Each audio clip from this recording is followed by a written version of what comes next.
Hello dear student, एक बार फिर से आपका स्वागत है आपके अपने परिवार आईएएस विद अरिहंत में, जहां पर मैं केजी अफसर आप सभी का तहे दिल से स्वागत करता हूं, अभिनंदन करता हूं, इस्तकबाल करता हूं।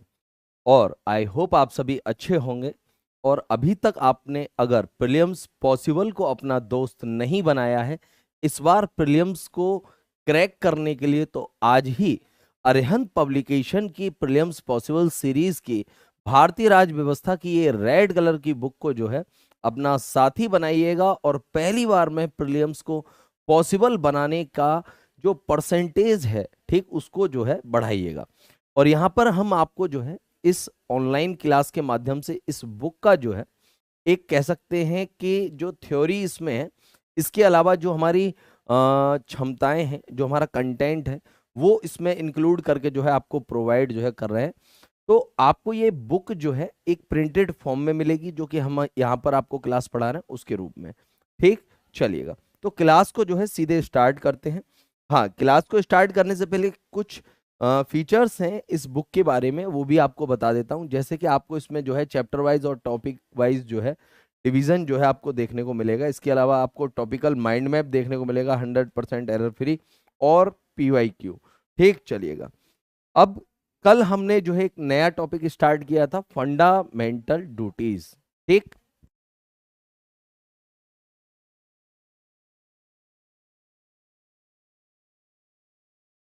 तो कल हमने जो है फंडामेंटल ड्यूटीज जो है ये जो है स्टार्ट किया था। थोड़ी सी ब्राइटनेस को कम कर लेते हैं जिससे कि आपको दिखने में जो है थोड़ी सी आसानी रहे।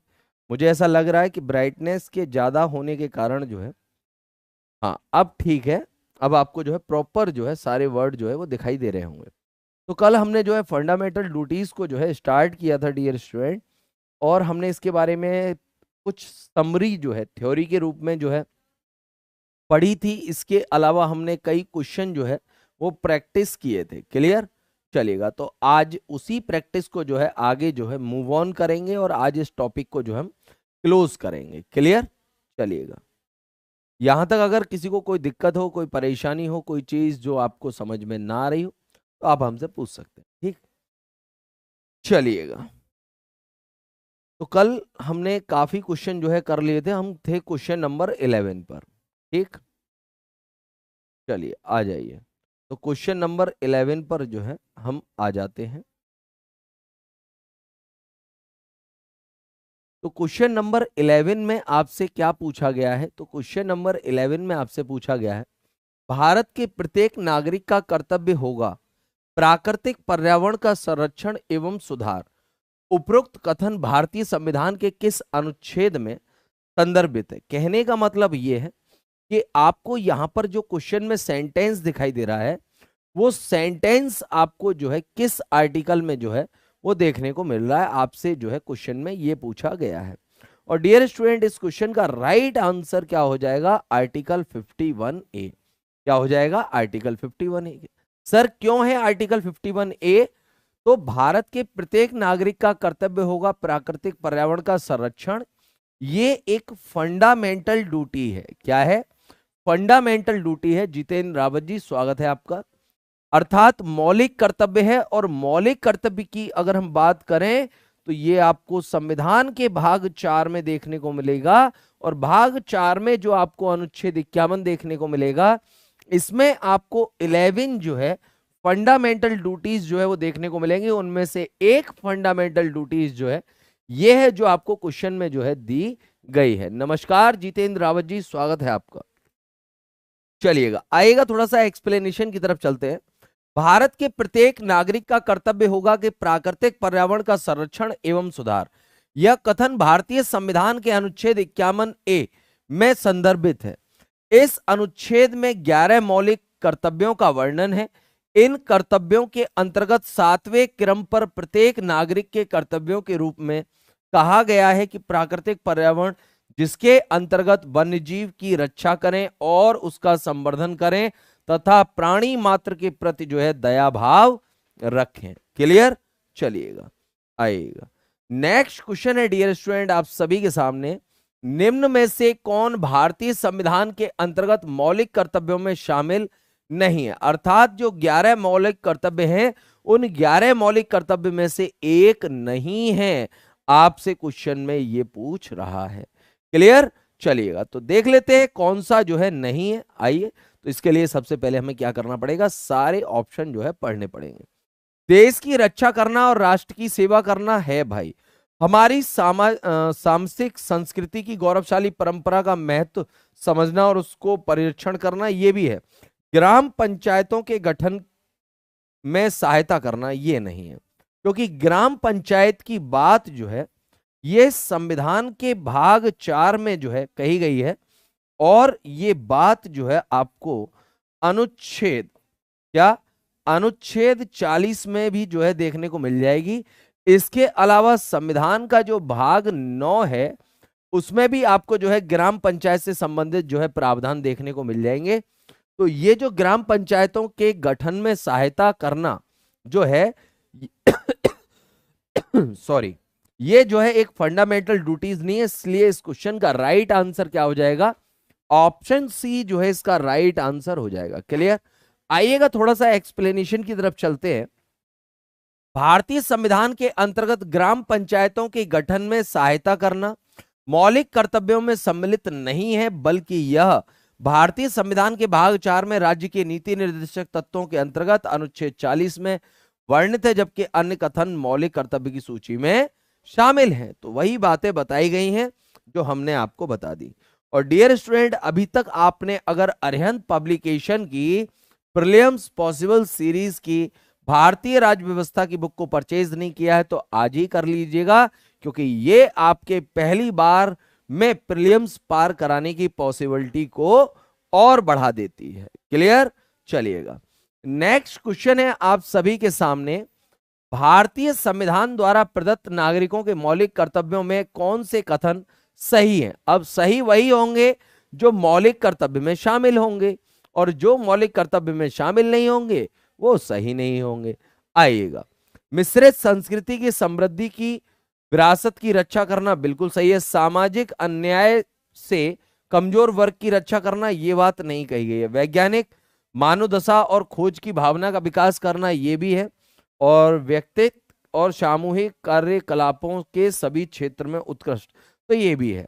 तो सेकंड वाला जो है फंडामेंटल ड्यूटीज में आपको देखने को नहीं मिलेगा पॉइंट, बाकी का फर्स्ट, थर्ड, फोर्थ पॉइंट जो है आपको देखने को मिलेंगे। तो इसलिए इसका राइट आंसर हो जाएगा आपका ऑप्शन सी जो है इसका राइट आंसर हो जाएगा। आइएगा थोड़ा सा एक्सप्लेनेशन की तरफ भी चलते हैं।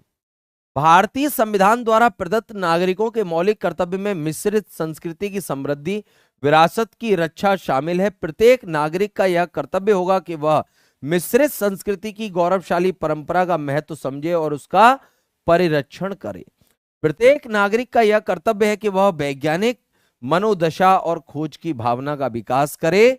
प्रत्येक नागरिक का यह कर्तव्य है कि वह व्यक्तित्व और सामूहिक कार्यकलापों के सभी क्षेत्रों में उत्कृष्ट के लिए प्रयास करे। तो ये सभी जो है क्या है, फंडामेंटल ड्यूटीज हैं। आइएगा, कथन 2 जो है सही नहीं है। क्यों? क्योंकि सामाजिक अन्याय से कमजोर वर्गों की रक्षा करना नागरिकों के मौलिक कर्तव्य में शामिल नहीं है, बल्कि यह मौलिक अधिकार है जिसमें अस्पृश्यता के अंत की बात कही गई है। और ये अस्पृश्यता के अंत की बात संविधान के भाग 3 में अनुच्छेद 17 अनुच्छेद 17 में जो है कही गई है। क्लियर? और ये भाग 3 किससे रिलेटेड है? तो ये फंडामेंटल राइट से जो है रिलेटेड है। क्लियर? इस भाग 3 में आपको कितने फंडामेंटल राइट्स देखने को मिलेंगे? तो 6 फंडामेंटल राइट्स देखने को मिलेंगे। समानता, स्वतंत्रता, शोषण, धार्मिक स्वतंत्रता, संस्कृति एवं शिक्षा का अधिकार और आपका संवैधानिक उपचार, ये आपको 6 फंडामेंटल राइट्स देखने को मिलेंगे। उसमें से जो आपका समानता का अधिकार है, क्या है? जो आपका समानता का अधिकार है, वो समानता का अधिकार आपको आर्टिकल 14 से 18 के बीच में देखने को मिलेगा। और उसी के बीच में आ जाता है आर्टिकल 17, जिसमें कहा गया है अस्पृश्यता का अंत अर्थात अनटचेबिलिटी। क्लियर? चलिएगा, नेक्स्ट क्वेश्चन है डियर स्टूडेंट आप सभी के सामने। भारतीय संविधान में वर्णित मौलिक कर्तव्य से संबंधित निम्नलिखित में से कौन सा कथन सही नहीं है? चलिए भैया, अब जो चीज मौलिक कर्तव्य में शामिल नहीं होगी वही गलत होगी। आइए, तो उन्हें परमादेश द्वारा प्रभावी बनाया जा सकता है? बिल्कुल नहीं बनाया जा सकता भैया। इसका राइट आंसर ना हमें ऑप्शन ए में ही मिल गया, बी सी डी तो हमें पढ़ने की आवश्यकता ही नहीं पड़ी। ठीक, तो ध्यान रखिएगा, फंडामेंटल ड्यूटीज को जो है आप न्यायालय द्वारा जो है प्राप्त नहीं कर सकते हैं या फिर किसी पर कार्यवाही नहीं कर सकते हैं। वो एज आप इंडिया के जो है सिटीजन हैं तो वो आपके कर्तव्य हैं। ठीक, अगर आप नहीं भी करेंगे उन कर्तव्य का पालन तो ऐसा नहीं है कि आपके खिलाफ जो है एफआईआर लिखवा दी जाएगी या फिर आपको जेल में डाल दिया जाएगा, तो ऐसा कुछ नहीं है। क्लियर? चलिएगा, लेकर के चलते हैं इस क्वेश्चन के एक्सप्लेनेशन की ओर। भारतीय संविधान में वर्णित मौलिक कर्तव्यों के संबंध में कथन ए सही नहीं है क्योंकि उन्हें परमादेश द्वारा प्रभावी नहीं बनाया जा सकता। ये नागरिकों के लिए निर्धारित कर्तव्य है तथा उसे अपेक्षा की गई है कि वे उन कर्तव्यों का निर्वहन करें। क्लियर? चलिएगा, नेक्स्ट क्वेश्चन है आप सभी का, एक नागरिक के मूल कर्तव्यों में निम्नलिखित में से कौन सा सम्मिलित नहीं है? फिर से वही बात, यहां पर आपको ना 11 की 11 जो है वो फंडामेंटल ड्यूटीज याद करनी पड़ेंगी जो कि आपको आर्टिकल 51A में देखने को मिलती है, तभी आप इसको जो है पकड़ पाएंगे। क्लियर? चलिएगा, तो प्राकृतिक पर्यावरण की रक्षा करना, उसका संवर्धन करना शामिल है। स्वतंत्रता के लिए हमारे राष्ट्रीय आंदोलन को प्रेरित करने वाले उच्च आदर्शों को संजोए रखना एवं उनका पालन करना। अस्पृश्यता की ओर प्रयास करना बिल्कुल नहीं है भैया, वही चीज है आर्टिकल 17 बताया ना अभी आपको, इतना डिटेल में एक्सप्लेनेशन दिया। इसका राइट आंसर क्या हो जाएगा? Option C. क्लियर? क्योंकि ये स्पर्शता की बात जो है आर्टिकल 17 में कही गई है जो कि फंडामेंटल राइट्स है। क्लियर? चलिएगा, तो अस्पृश्यता मिटाने की ओर प्रयास करें, यह कथन एक नागरिक के मूल कर्तव्य में सम्मिलित नहीं है, जबकि शेष 3 कथन मौलिक कर्तव्य है। अस्पृश्यता मिटाने की ओर का प्रयास का उल्लेख भारतीय संविधान के भाग 3 में मौलिक अधिकार के अंतर्गत अनुच्छेद 17 में किया गया है। ठीक, क्लियर है? अभी इसी क्वेश्चन को जो है डिटेल में बताया था आपको।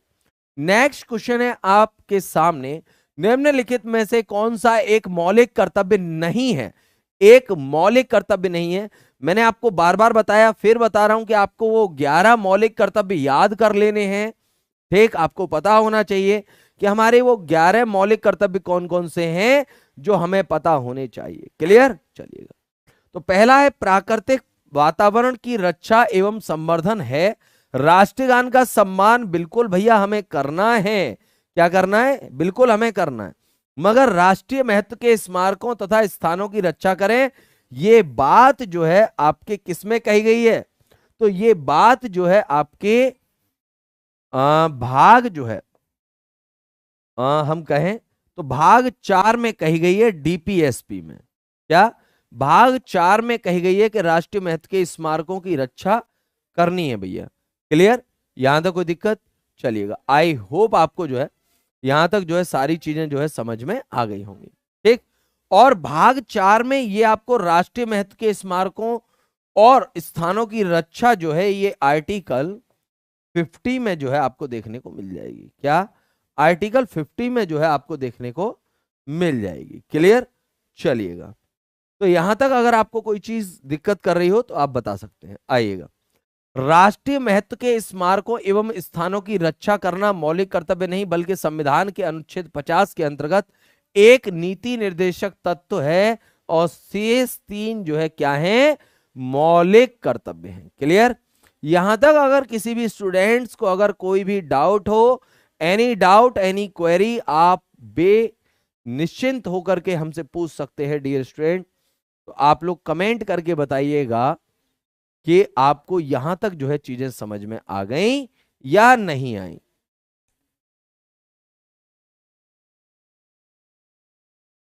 ठीक, चलिए, अब यहां पर मैं कुछ करेक्शन करना चाहता हूं। ठीक, क्योंकि आप लोगों का कमेंट नहीं आएगा और ना ही आप कभी गलतियां पकड़ पाओगे। ठीक, देखिए, पहली गलती मैंने यहां पर जानबूझ करके की थी जब मैंने आपसे कहा कि राष्ट्रीय महत्व के स्मारकों और स्थानों की रक्षा करना, यह आपको भाग 4 में देखने को मिलेगा। यह बात मैंने सही कही थी, मगर हमने आपसे कहा कि आर्टिकल 50 में ये प्रावधान दिया गया है। ठीक, क्लियर। आर्टिकल 50 में प्रावधान दिया गया है तो आपने यकीन कर लिया। फिर इसके बाद हम जब एक्सप्लेनेशन पढ़ने पर आए तो आपको यहां पर भी आर्टिकल 50 मिल गया, तो भी आपको पक्का कंफर्म हो गया, हाँ सर ने जो है सही बताया है। मगर सर ने जानबूझकर के जो है यहां पर टाइप भी गलत करवाया है और बताया भी गलत है, क्योंकि यहां पर आर्टिकल 50 नहीं होगा, यहां पर आर्टिकल 15 हो की जगह पर आर्टिकल 49 होगा। क्लियर। तो सर आर्टिकल 49 में तो ये है, चलो मान लिया राष्ट्रीय महत्व के स्मारकों एवं स्थानों की रक्षा करना, तो आर्टिकल 50 में क्या है? तो आर्टिकल 50 की अगर मैं बात करूं डियर स्टूडेंट, तो इसमें जो है न्यायपालिका का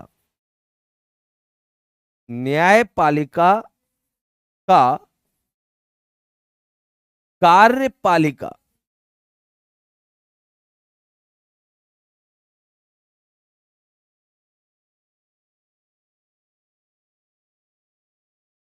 कार्यपालिका से पृथककरण ये दिया गया है आर्टिकल 50 में। ठीक, तो यहां पर जानबूझ करके जो है आपका आईक्यू लेवल चेक करने के लिए कि क्या आप लोग गलतियों को पकड़ना सीख चुके हैं या नहीं, इसलिए ये क्वेश्चन जो है इस तरीके से कराया गया है। ठीक है, चलिएगा नेक्स्ट क्वेश्चन है आप सभी के सामने आर्टिकल 17। भारतीय संविधान के अंतर्गत निम्नलिखित में से कौन सा मौलिक कर्तव्य नहीं है? बार बार आपसे कहा जा रहा है 11 मौलिक कर्तव्य याद कर लीजिए, आपकी टेंशन समाप्त हो जाएगी। मगर फिर भी कुछ बच्चों को यह लग रहा है कि नहीं सर बिना याद किए काम चल जाएगा, तो बेटा जी बिना याद किए काम नहीं चलेगा। क्लियर, आइएगा। तो आम चुनावों में मतदान, तो भैया ये जो है मौलिक कर्तव्य नहीं है, ऑप्शन ए में ही हमें वो ऑप्शन मिल गया जो हमें पता करना था। क्लियर, यहां तक कोई दिक्कत? चलिएगा, क्योंकि ये हमारे भारत का नागरिक होने का एक अधिकार है जो हमारे पास होना चाहिए। ठीक, क्लियर है, क्योंकि भारत में सरकारों को चुनना, संसद में लोकसभा के सांसदों को चुनना, राज्य में विधानसभा के विधायकों को चुनना, यह जनता का काम है। इसके अलावा स्थानीय स्तर पर जो लोकल बॉडीज आपको देखने को मिलती हैं, ग्राम पंचायत और ये सब कुछ, तो यहां पर भी जो हमें वोट देने का राइट है। और वो किस लिए राइट है? क्योंकि हम भैया इंडियन सिटीजन हैं, हम भारतीय नागरिक हैं। ठीक है, तो भारतीय नागरिकता के अधिकार का बना रहना, यह आपने आर्टिकल पढ़ा होगा, आर्टिकल 10 भाग 2 नागरिकता। ठीक, चलिएगा आइएगा एक्सप्लेनेशन देख लीजिएगा। भारतीय संविधान के अंतर्गत आम चुनावों में मतदान मौलिक कर्तव्य नहीं है, जबकि शेष मौलिक कर्तव्य में शामिल है। ज्ञातव्य है कि सरदार स्वर्ण सिंह समिति की अनुशंसा पर 42वें संविधान संशोधन अधिनियम 1976 द्वारा भारतीय संविधान के भाग 4 का के अंतर्गत अनुच्छेद 51A में 10 मूल कर्तव्यों को शामिल किया गया है। बाद में 86वें संविधान संशोधन अधिनियम 2002 के द्वारा 11वें मूल कर्तव्य को शामिल किया गया। अब यहां पर एक चीज मिसिंग है कि वो 11वां मूल कर्तव्य कौन सा था? तो ध्यान रखिएगा कि जो बच्चे होते हैं उनके जो गार्जियंस होते हैं, तो उन गार्जियंस को ये रिस्पॉन्सिबिलिटी दी गई है कि वो अपने बच्चों को जो है एजुकेशन प्रोवाइड करवाएं। यही जो है 11वां फंडामेंटल ड्यूटीज जो है वो जोड़ी गई थी। क्लियर, बाकी की 10 कौन कौन सी थी तो वो आप क्वेश्चन के माध्यम से पढ़ भी रहे, इन्हें भी पढ़ ही लेंगे। मगर यहां पर आपको पता होना चाहिए जबकि कोई चीज अमेंडमेंट के द्वारा जोड़ी जा रही है तो। क्लियर, चलिएगा। और हां, फिर से आपको एक जानकारी दे दूं कि अभी तक आपने अरिहंत पब्लिकेशन की प्रीलिम्स पॉसिबल सीरीज की भारतीय राज्य व्यवस्था की बुक को परचेज नहीं किया तो कर लीजिएगा, क्योंकि ये आपको प्रीलिम्स में पहली बार, ठीक, पहली बार में जो है प्रीलिम्स पार कराने की पॉसिबिलिटी को जो है बढ़ा देती है। चलिए, तो ऐसे समझ लीजिए कि ये एक एनर्जी ड्रिंक है। ठीक, जैसे आप थक जाते हैं तो एनर्जी ड्रिंक लेते हैं तो आप तुरंत जो है फ्रेश हो जाते हैं, ऐसे ही जो है ये आपके लिए एनर्जी ड्रिंक है जिसमें आपके लिए पीवाईक्यू का इतना तगड़ा जो है भंडार आपको यहां पर देखने को मिल रहा है, और विद एक्सप्लेनेशन, और उसका जो है आपको एक्सप्लेनेशन ऑनलाइन माध्यम से भी मिल रहा है। तो कहते हैं ना कि दोनों हाथ में लड्डू, तो आपके भैया दोनों हाथ में लड्डू है। एक तरफ आपके पास जो है क्या है, तो ये प्रिंटेड किताब है, ठीक, तो दूसरी तरफ आपके हाथ में ऑनलाइन क्लास है। ठीक, इससे बढ़िया और क्या चाहिए आपको। चलिएगा, तो निम्न कथनों में से कौन से या कौन सा नागरिक के मौलिक कर्तव्यों के विषय में सही है। कहने का मतलब, अब जाहिर सी बात है जो मौलिक कर्तव्य में होगा वही सही होगा, जो नहीं होगा वो नहीं होगा। चलिएगा, इन कर्तव्यों को परिवर्तित करने के लिए एक विधायी प्रक्रिया दी गई है। तो भैया विधायी प्रक्रिया बिल्कुल नहीं है, ये ध्यान रखिएगा। ये विधिक कर्तव्यों के साथ परस्पर संबंधित है, बिल्कुल नहीं है। तो भैया ना तो फर्स्ट सही है ना सेकंड सही है। तो गुरुजी किस ऑप्शन के साथ जाएं, तो ऑप्शन डी के साथ जाएं। क्लियर। चलिएगा, लेकर के चलते हैं इस क्वेश्चन के एक्सप्लेनेशन की ओर। भारतीय नागरिक के मौलिक कर्तव्य के विषय में दोनों कथन सही नहीं है। भारतीय नागरिकों के मौलिक कर्तव्य को परिवर्तित करने के लिए संविधान में कोई विधायी प्रक्रिया नहीं दी गई है। मौलिक कर्तव्यों को परिवर्तित करने के लिए प्रत्यक्ष रूप से न्यायालय के माध्यम से भी इनके क्रियान्वयन की व्यवस्था नहीं की गई है। मौलिक कर्तव्यों के हनन के विरुद्ध कोई कानूनी विधायी नहीं है। विधिक कर्तव्य मौलिक कर्तव्यों से संबंधित नहीं होते, ये ध्यान रखिएगा, कई बार बता चुका हूं आपको ये तमाम चीजें। चलिए, नेक्स्ट क्वेश्चन है आपके सामने, निम्नलिखित कथनों में से कौन सही नहीं है।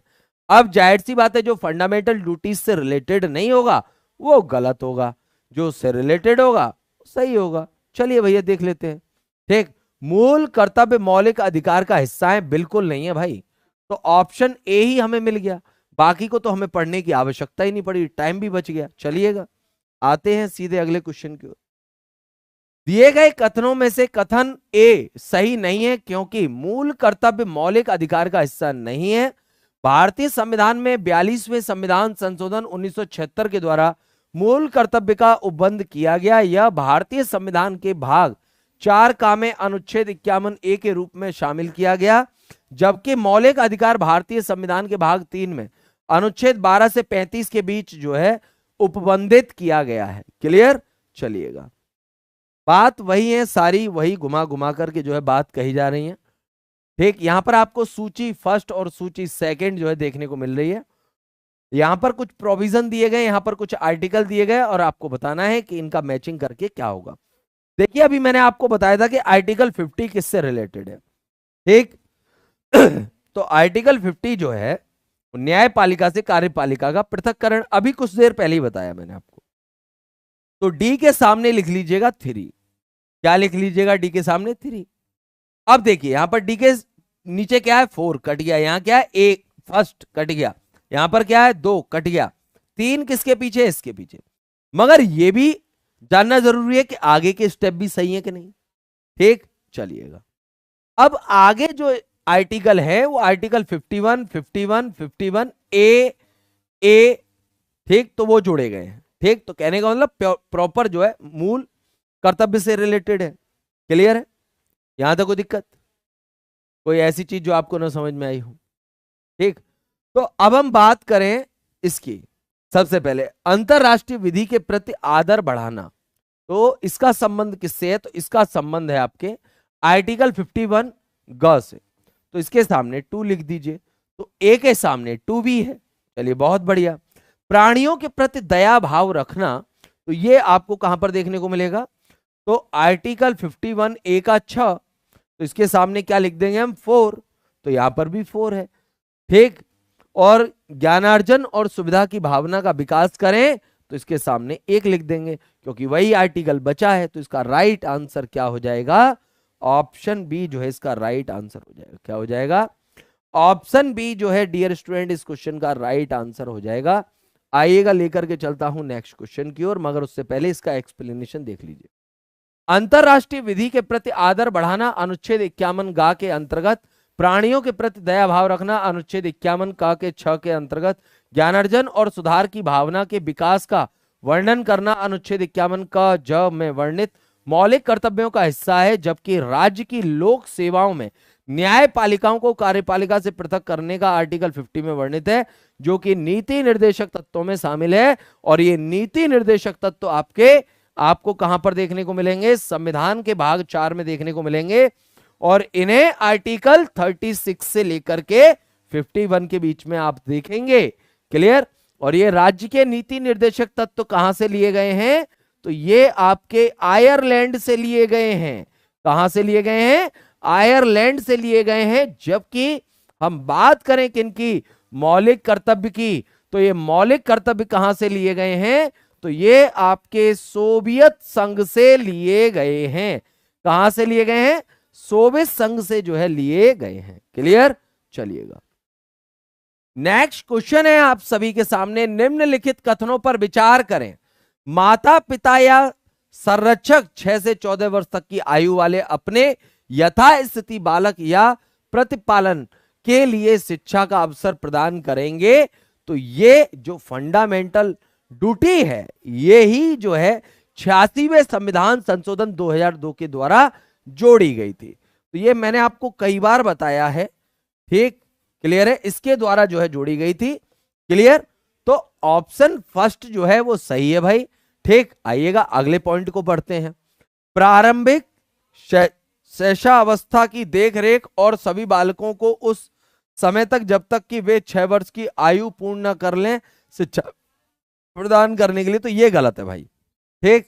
क्लियर। पहला वाला पॉइंट जो एजुकेशन से रिलेटेड है वो एकदम सही है। क्लियर। चलिए, प्राकृतिक पर्यावरण की जिसके अंतर्गत वन झील तमाम वन्यजीव की रक्षा करें, उनका संवर्धन करें, बिल्कुल सही है भैया। ठीक। फिर कह रहा है आपसे क्या? सार्वजनिक संपत्ति को सुरक्षित रखें और हिंसा से दूर रहें। तो ये भी है भैया। गरीबी रेखा के नीचे रह रहे लोगों के लिए प्राथमिक स्वास्थ्य सेवा, ये नहीं है। तो इसका राइट आंसर हो जाएगा क्या भाई? First, third, fourth. देखिएगा किस ऑप्शन में। फर्स्ट है, सेकंड, थर्ड नहीं है। First, third, fourth. तो इसका राइट आंसर हो जाएगा आपका ऑप्शन बी। क्या हो जाएगा? ऑप्शन बी जो है इसका राइट आंसर हो जाएगा। आइएगा, 86वें संविधान संशोधन 2002 के अंतर्गत शिक्षा को मौलिक अधिकार के रूप में 11वें मौलिक कर्तव्य के रूप में शामिल किया गया। 6 से 14 वर्ष तक की आयु वाले बालकों को शिक्षा हेतु समान अवसर प्रदान किए गए। प्राकृतिक पर्यावरण की रक्षा एवं उनका संवर्धन करना तथा प्राणी मात्र के प्रति जो है दया भाव रखना मूल कर्तव्य है। सार्वजनिक संपत्ति को सुरक्षित रखना, हिंसा से दूर रखना जो है ये भी जो है मौलिक कर्तव्य है। क्लियर।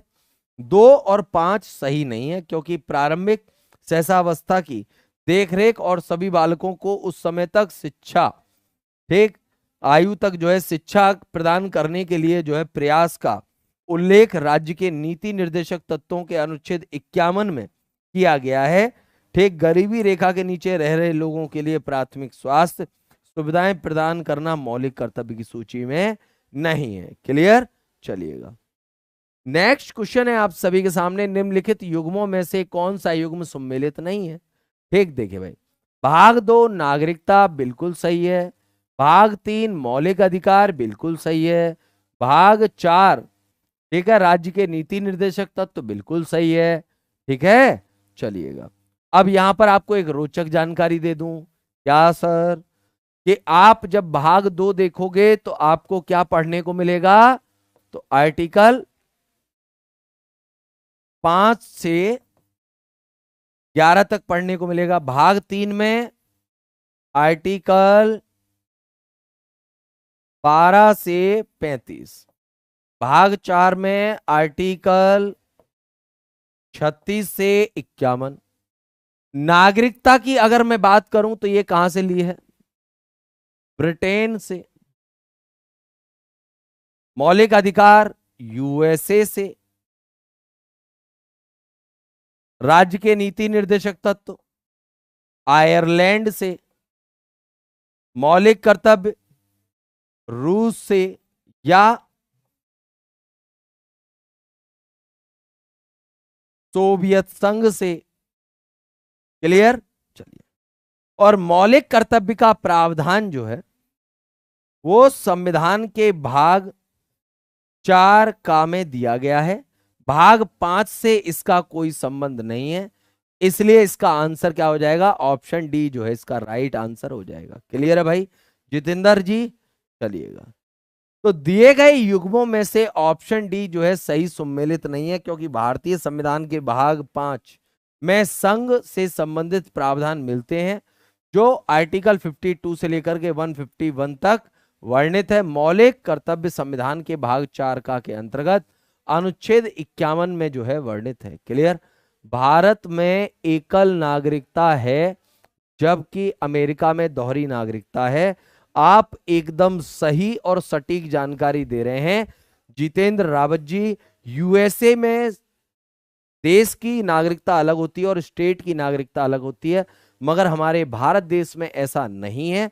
भारत की केवल एक ही नागरिकता होती है और भारत में रहने वाला व्यक्ति अगर वो भारतीय है तो वो एक समय पर एक ही देश का नागरिक रह सकता है। ये प्रावधान है। क्लियर। चलिए नेक्स्ट है सूचना का सॉरी क्वेश्चन नहीं है, ये एक्सप्लेनेशन है, छोड़िएगा। तो डियर स्टूडेंट आपको फिर बता दूं कि अभी तक आपने अरिहंत पब्लिकेशन की प्रीलिम्स पॉसिबल सीरीज की भारतीय राज्य व्यवस्था की बुक नहीं परचेज की है तो कर लीजिएगा, क्योंकि ये आपको पहली बार में प्रीलियम पार कराने में बहुत ही ज्यादा हेल्पफुल साबित करेगी। और जिस दिन आप प्रीलिम्स में बैठोगे याद करोगे कि कोई व्यक्ति या हमारे गुरुजी हमें बार बार कहते रहे कि बेटा इस बुक को ले लो, बेटा इस बुक को ले लो, मगर हमने गुरुजी की बात नहीं मानी। गुरुजी अंत तक कहते रहे, हर सांस तक कहते रहे। ठीक। तो जो मेरा कर्तव्य है वो मैं कर रहा हूं। चलिए निम्नलिखित में से कौन सा एक राज्य का नीति निर्देशक तत्व नहीं है? राज्य का नीति निर्देशक तत्व नहीं है तो क्या होगा? तो वो मूल अधिकार हो सकता है, वो मौलिक कर्तव्य हो सकता है। क्लियर। चलिएगा देखते हैं भाई, पढ़ने पे पता चलेगा। मद निषेध, गौ संरक्षण, पर्यावरण संरक्षण, तो भैया ये तीनों तो हैं। ठीक।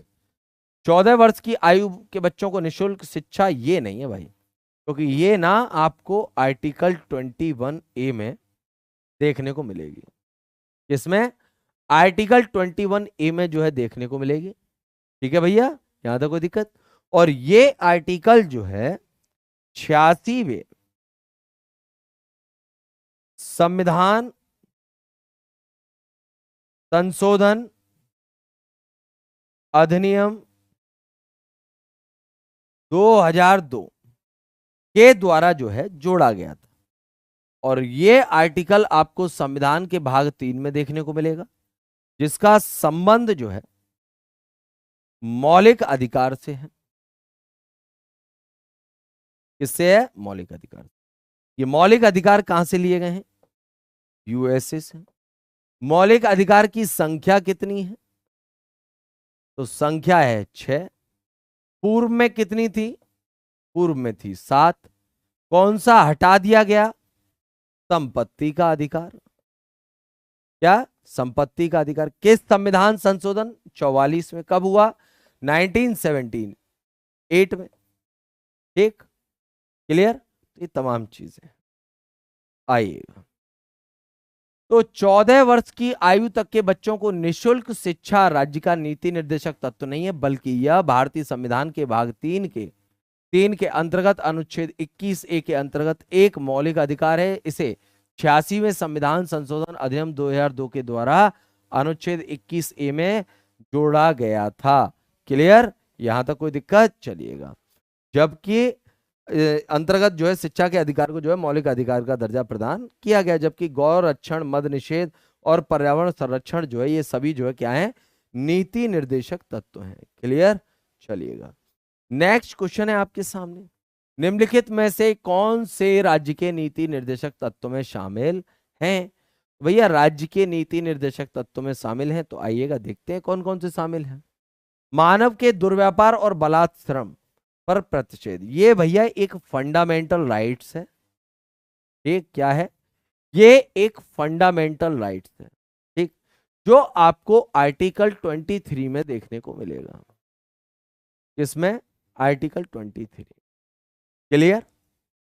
तो गुरुजी हमें कहां देखने को मिलेगा? ये आपको देखने को मिलेगा शोषण के विरुद्ध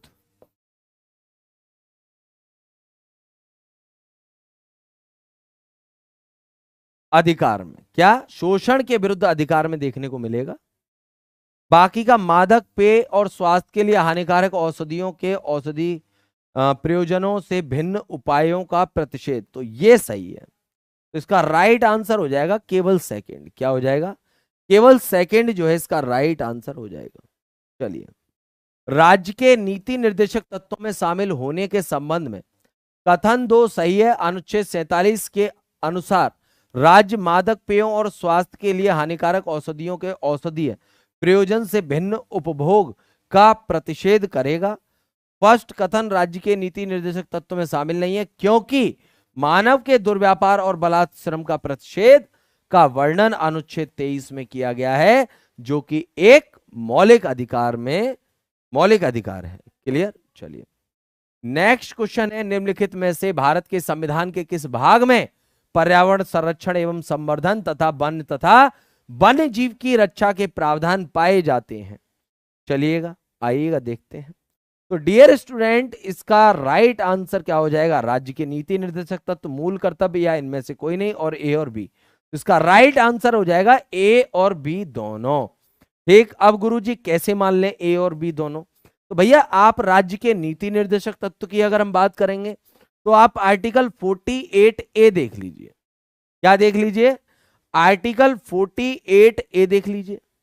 सर इसमें क्या है ऐसा? तो भैया आर्टिकल 48A में कहा गया है पर्यावरण की संरक्षण तथा वन एवं वन्य जीवों की रक्षा की बात जो है कही गई है। क्लियर? और वहीं जब आप मूल कर्तव्य पढ़ेंगे तो मूल कर्तव्य में आप आर्टिकल 51A पढ़ेंगे, और इसमें आपको जो है 11 फंडामेंटल ड्यूटीज देखने को मिलेंगी। उनमें से एक फंडामेंटल ड्यूटीज ये भी है। ठीक, तो इसका राइट आंसर हो जाएगा आपका ऑप्शन सी। पर्यावरण संरक्षण एवं संवर्धन तथा वन व वन्य जीवन की रक्षा करने के प्रावधान राज्य के नीति निर्देशक तत्वों एवं मूल कर्तव्यों दोनों में पाए जाते हैं। राज्य के नीति निर्देशक तत्व के अनुच्छेद 48 में इसका उल्लेख है कि राज्य देश के पर्यावरण के संरक्षण और संवर्धन का तथा वन और वन्य जीवों की सुरक्षा का प्रदान करेगा। ठीक, फिर कह रहा है मौलिक कर्तव्यों में अनुच्छेद 51 के अनुसार भारत के प्रत्येक नागरिक का यह कर्तव्य होगा कि प्राकृतिक पर्यावरण को, जिसमें वन, झील, नदी तथा वन्य जीव शामिल, की रक्षा करें और उनका संवर्धन करें तथा प्राणी मात्र के प्रति जो है दया भाव रखें। क्लियर? चलिएगा, नेक्स्ट क्वेश्चन है आप सभी के सामने। भारत सरकार द्वारा आरंभ किए गए राष्ट्रीय सामाजिक सहायता कार्यक्रम में भारत के संविधान के निम्न उपबंधों में से कौन से पूरे होते हैं? आइएगा देखते हैं इसका राइट आंसर क्या होगा। तो डियर स्टूडेंट, पहला ऑप्शन है आपका मूल अधिकार, दूसरा आपका मूल कर्तव्य, तीसरा आपका राज्य के नीति निर्देशक तत्व, और इसका राइट आंसर क्या हो जाएगा? मूल कर्तव्य जो है इसका राइट आंसर हो जाएगा। एक सेकेंड भाई, एक सेकेंड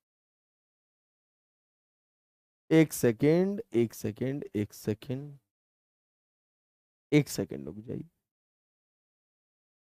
राज्य के नीति निर्देशक तत्व होगा इसका राइट आंसर। क्या होगा?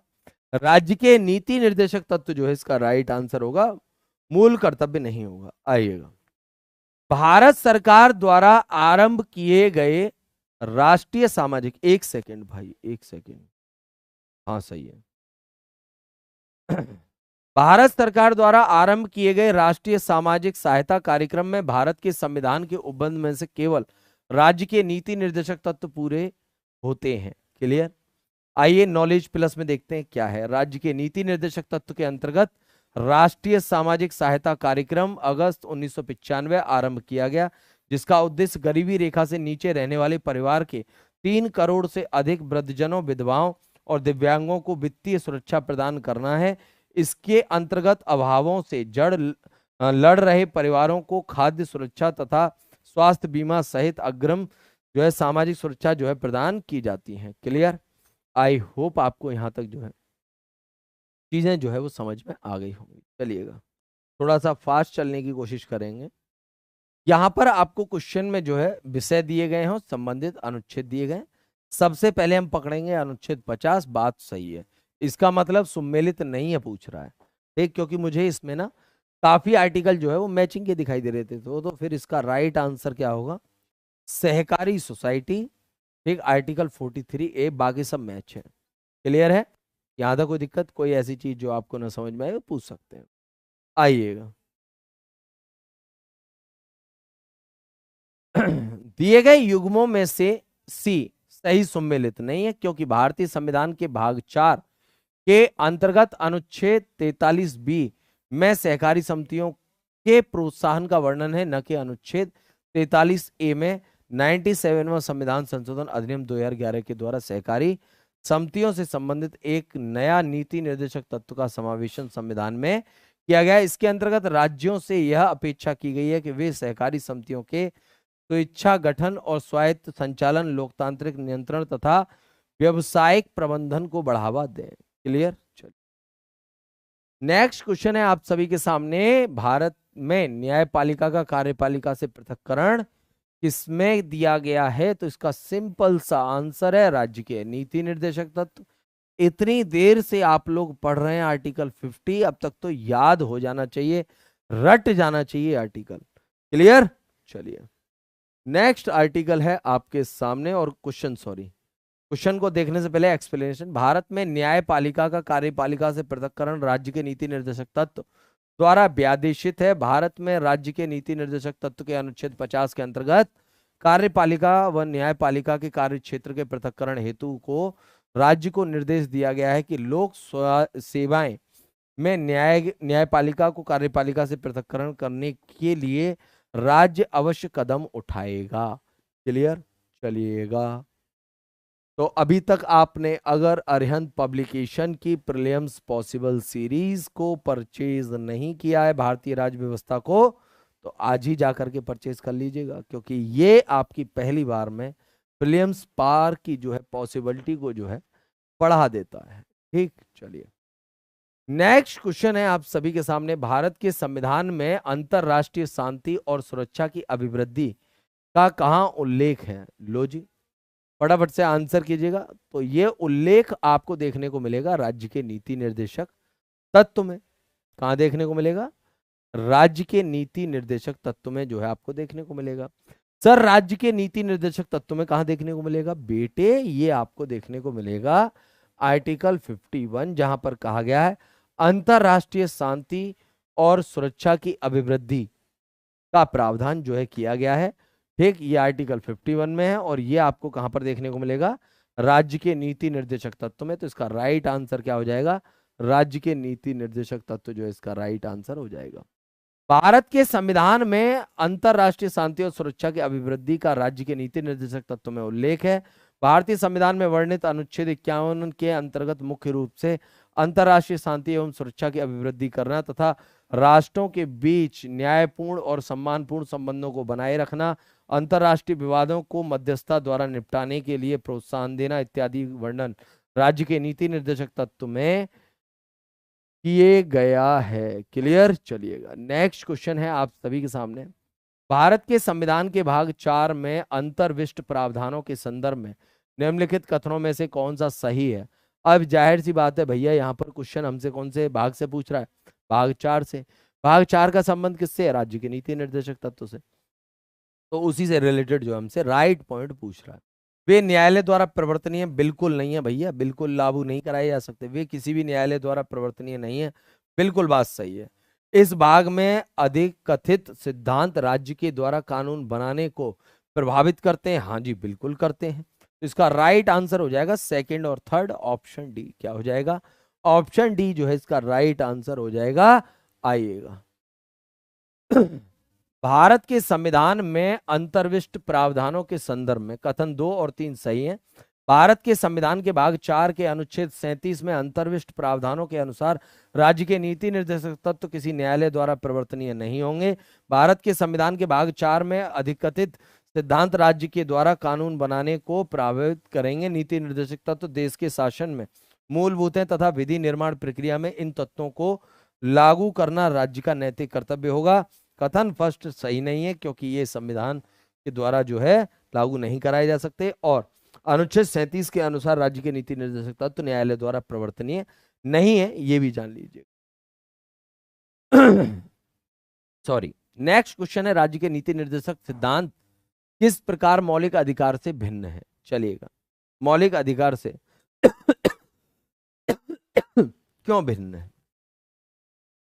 इसका राइट आंसर हो जाएगा ऑप्शन सी, राज्य के नीति निर्देशक सिद्धांत प्रवर्तनीय नहीं होते जबकि मौलिक अधिकार जो है प्रवर्तनीय है। क्लियर? चलिएगा, मित्रा, दिव्यांश, एमपीपीसीएस, प्रणाम भैया प्रणाम, आपका प्रणाम स्वीकार है और आपका स्वागत है आपके अपने परिवार आईएएस विद अरिहंत में। राज्य के नीति निर्देशक सिद्धांत मौलिक अधिकार से भिन्न है क्योंकि राज्य के नीति निर्देशक सिद्धांत प्रवर्तनीय नहीं होते जबकि मौलिक अधिकार प्रवर्तनीय होते हैं। नीति निर्देशक सिद्धांतों का उल्लेख होने पर न्यायालय में वाद दर्ज नहीं किया जा सकता है। नीति निर्देशक तत्व संविधान में एक आदर्श के रूप में अपनाए गए हैं और राज्य की अपेक्षा की गई है कि वे कानून निर्माण करते समय नीति निर्देशक सिद्धांत का ध्यान रखेंगे, जबकि मौलिक अधिकार के उल्लंघन होने पर न्यायालय में वाद दर्ज कराया जा सकता है। सचिन जी, गुड मॉर्निंग जी। सचिन जी, आपका भी स्वागत है आपके अपने परिवार आईएएस विद अरिहंत में। नेक्स्ट क्वेश्चन है, मौलिक अधिकार जो कि आपको कहां पर देखने को मिलते हैं? संविधान के भाग 3 में जो है देखने को मिलते हैं। नीति निर्देशक तत्व जो कि आपको भाग 4 में जो है आपको देखने को मिलते हैं। में आधारभूत अंतर क्या है? कौन सा ऐसा अंतर है जिसे हम आधारभूत अंतर कह सकते हैं? तो ये तो हमें पढ़ने के बाद ही पता चलेगा। मौलिक अधिकार सकारात्मक है, नीति निर्देशक तत्व नकारात्मक है। बिल्कुल गलत बात है भैया। ठीक, फिर कह रहा है नीति निर्देश सिद्धांत साधन है तो मौलिक अधिकार साध्य है। बिल्कुल गलत बात है। ठीक है, बिल्कुल गलत बात है। गुरुजी मैं आपकी क्लास में पहली बार आया हूं, मोस्ट वेलकम बेटा। मौलिक अधिकार बाध्य योग है जबकि नीति निर्देशक तत्व बाध्य योग नहीं है। ऑप्शन सी राइट आंसर हो जाएगा। अर्थात मौलिक अधिकार को न्यायालय द्वारा जो है लागू कराया जा सकता है, परंतु राज्य के नीति निर्देशक तत्व को न्यायालय द्वारा जो है लागू नहीं कराया जा सकता। यह ध्यान रखिएगा। क्लियर? चलिएगा, आइएगा थोड़ा सा एक्सप्लेनेशन देख लेते हैं। मौलिक अधिकार एक नीति निर्देशक तत्व में आधारभूत अंतर यह है कि मौलिक अधिकार बाध्य योग है जबकि नीति निर्देशक सिद्धांत बाध्य योग नहीं है। मौलिक अधिकार और नीति निर्देशक तत्व में कुछ अंतर की बात जो है यहां पर कही गई है। ये नकारात्मक है तथा राज्य को कुछ विषयों पर कार्य करने से प्रतिबंधित करते हैं। ये सकारात्मक है, राज्य को कुछ विषय पर इनकी आवश्यकता होती है। ये न्यायोचित हैं, अर्थात इनका हनन होने पर इन्हें न्यायालय द्वारा लागू कराया जा सकता है। ये गैर न्यायोचित हैं, अर्थात इन्हें किसी न्यायालय द्वारा लागू नहीं कराया जा सकता। ये स्वतः लागू होते हैं, इन्हें लागू करने के लिए विधि की आवश्यकता होती है। ये कानूनी रूप से मान्य है और ये नैतिक एवं राजनीतिक मान्यता प्राप्त है इन्हें। ठीक है, चलिएगा, चलिए बिल्कुल बिल्कुल सचिन जी, बिल्कुल सचिन जी, आप सभी का स्वागत है। दीप सिंह जी नमस्कार बबुआ, नमस्कार। चलिएगा, नेक्स्ट क्वेश्चन है, निम्नलिखित में से कौन सा प्रावधान नीति निर्देशक तत्व तथा मौलिक कर्तव्य दोनों का एक भाग है? कहने का मतलब अगर आप उन दोनों को देखेंगे तो आपको ना इक्वल चीज देखने को मिलेगी और वो है क्या बच्चे? पर्यावरण का संरक्षण।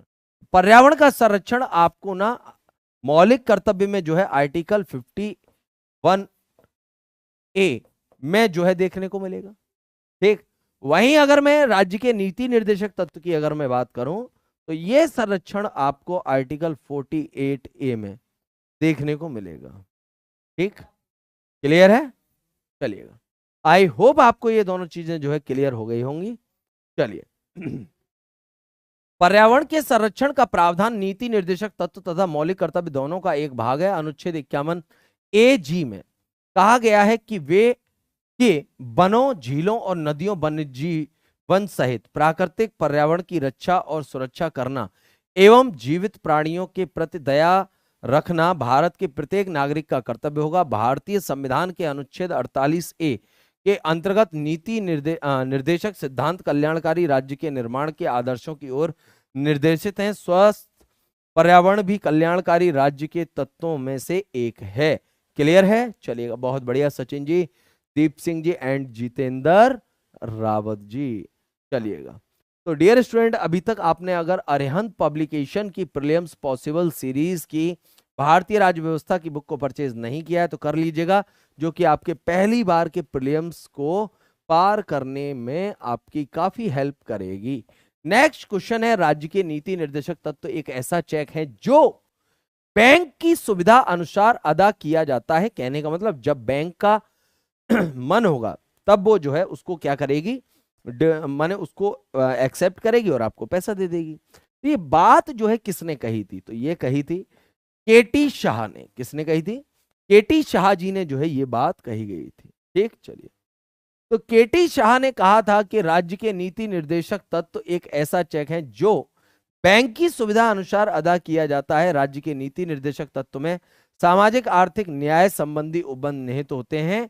होने के पश्चात भी इसकी विभिन्न विद्वानों ने आलोचना की है। इसी संदर्भ में विभिन्न विद्वानों ने नीति निर्देशक सिद्धांतों को अलग अलग रूप में परिभाषित किया है। क्लियर है? चलिएगा, नेक्स्ट क्वेश्चन है, राज्य हर जगह है यह शायद ही कोई अंतराल छोड़ता है, यह वक्तव्य किस धारणा की व्याख्या करता है? तो डियर स्टूडेंट, ये क्वेश्चन ना हमने आपको पहले भी करा दिए हैं जब हमने आपको राज्य के नीति निर्देशक तत्व पढ़ाए थे। ठीक, क्लियर है? यहां पर वो रिवीजन के तौर पर जो है डाले गए हैं, जिससे कि आपका ठीक ये देखा जा सके कि आपको कितना याद रहता है जो भी आपको पढ़ाया जाता है। तो इसका राइट आंसर क्या हो जाएगा? ऑप्शन ए जो है इसका राइट आंसर हो जाएगा। क्लियर? चलिए, राज्य हर जगह है यह शायद ही कोई अंतराल छोड़ता है, यह वक्तव्य लोक कल्याणकारी राज्य की अवधारणा को व्यक्त करता है। कल्याणकारी राज्य में सरकार बहुआयामी विकास तथा समृद्धि के लिए बृहद सकारात्मक और अनिवार्यताओं की ओर ध्यान देती है। प्राकृतिक रूप से एक कल्याणकारी राज्य शांति का संरक्षक, विवादों का निर्णायक, ठीक मध्यस्थता और भौतिक एवं सार्वजनिक सुविधाओं प्रदान है। ब्रिटिश राजनीति शास्त्री प्रोफेसर H.J. लॉस्की के अनुसार लोक कल्याणकारी राज्य लोगों का एक ऐसा संगठन है जिसमें सबका सामूहिक रूप से अधिकार हित निहित है। क्लियर? चलिएगा, आइएगा, नेक्स्ट क्वेश्चन है आप सभी के सामने। ये क्वेश्चन मैंने आपको कराया हुआ है। भारत में विधिक सेवा प्रदान करने वाले प्राधिकरण निम्नलिखित में से किस प्रकार के नागरिकों को निःशुल्क विधिक सेवाएं प्रदान करते हैं? तो डियर स्टूडेंट, इस क्वेश्चन का राइट आंसर क्या हो जाएगा? इसका राइट आंसर हो जाएगा ऑप्शन ए। क्लियर है? ऑप्शन ए जो है इसका राइट आंसर हो जाएगा। ठीक, ये क्वेश्चन मैंने आपको करा दिए हैं, तो ये कुछ जो है रिपीटेड क्वेश्चन है, तो इन्हें जो है छोड़ते हैं। ठीक है, ये क्वेश्चन आपके हो चुके हैं। ठीक, हाँ, नहीं तो आपको कंफ्यूजन हो जाएगी। और अभी तक आपने अगर डियर स्टूडेंट्स अरिहंत पब्लिकेशन की प्रीलिम्स पॉसिबल सीरीज की भारतीय राज्य व्यवस्था की बुक को परचेज नहीं किया है तो आज ही जो है इसे परचेज कर लीजिएगा। और ये सेशन अगर आपको अच्छा लगा हो तो प्लीज इस सेशन को लाइक करिएगा, शेयर करिएगा और अपने फ्रेंडों ग्रुप्स में जितना इसे शेयर कर सकते हैं उतना शेयर करिएगा। ठीक, क्लियर है? चलिएगा, तो प्यारे बच्चे, आज ही जो है भारतीय राज्य व्यवस्था की अरिहंत पब्लिकेशन की प्रीलिम्स पॉसिबल की इस बुक को जो है प्राप्त करिएगा। बाकी का मिलता हूं मैं आपसे नेक्स्ट क्लास में। ठीक, क्वेश्चन रिपीटेड थे, काफी रिपीटेड क्वेश्चन थे, तो काफी हद तक तो जो मैंने आपको करा दिए हैं। कुछ क्वेश्चन जो है मैंने ड्रॉप किए हैं जानबूझ करके, क्योंकि हम कर रहे थे फंडामेंटल ड्यूटीज, फिर क्वेश्चन आ गए डीपीएसपी के, फिर आ गए फंडामेंटल राइट्स के, फिर आ गए डीपीएसपी के। तुम्हारे क्वेश्चन जो है पिछली क्लास के जो है रिपीटेड क्वेश्चन थे। ठीक, तो इसलिए जो है मैंने उन्हें थोड़ा सा साइड आउट कर दिया, जिससे कि आपको ये कंफ्यूजन ना हो कि सर जो है फंडामेंटल ड्यूटीज पढ़ा रहे थे, ये कहाँ जो है फंडामेंटल राइट्स में कूद गए, डीपीएसपी में कूद गए। ठीक, चलिएगा, तो लेता हूं अब आपसे इजाजत, और जाने से पहले आपसे यही कहना चाहूंगा, सेशन को लाइक कर दीजिएगा, चैनल पर नए हैं तो चैनल को सब्सक्राइब कर लीजिएगा, और जितना शेयर कर सकते हैं उतना शेयर कर दीजिएगा। बाकी का मिलते हैं आपसे नेक्स्ट क्लास में, तब तक के लिए ठीक। नेक्स्ट क्लास कौन सा है सर? बेटा इवेंट लगे हैं सारी क्लासों के, आपको पता चल जाएगा। हमसे पहले एक साइंस की क्लास होती है जो कि खुशबू मैम कराती हैं, और ये भारतीय राज्य व्यवस्था की क्लास आपके केजीएफ सर कराते हैं। एक ऐसे ही तमाम फैकल्टीज जो हैं वो आपकी प्रॉपर जो है क्लासेस कराती हैं, चाहे वो हिस्ट्री की हो, इकोनॉमिक्स की हो, एक सारे सब्जेक्ट जो है, ज्योग्राफी इंक्लूडेड जो है, सारे सब्जेक्ट जो है चलते हैं, आप पढ़ सकते हैं। ठीक, चलिएगा, तो लेता हूं आपसे इजाजत। सभी को जय हिंद, जय भारत, वंदे मातरम। Thank you so much and love you all guys. Thank you, thank you, thank you so much.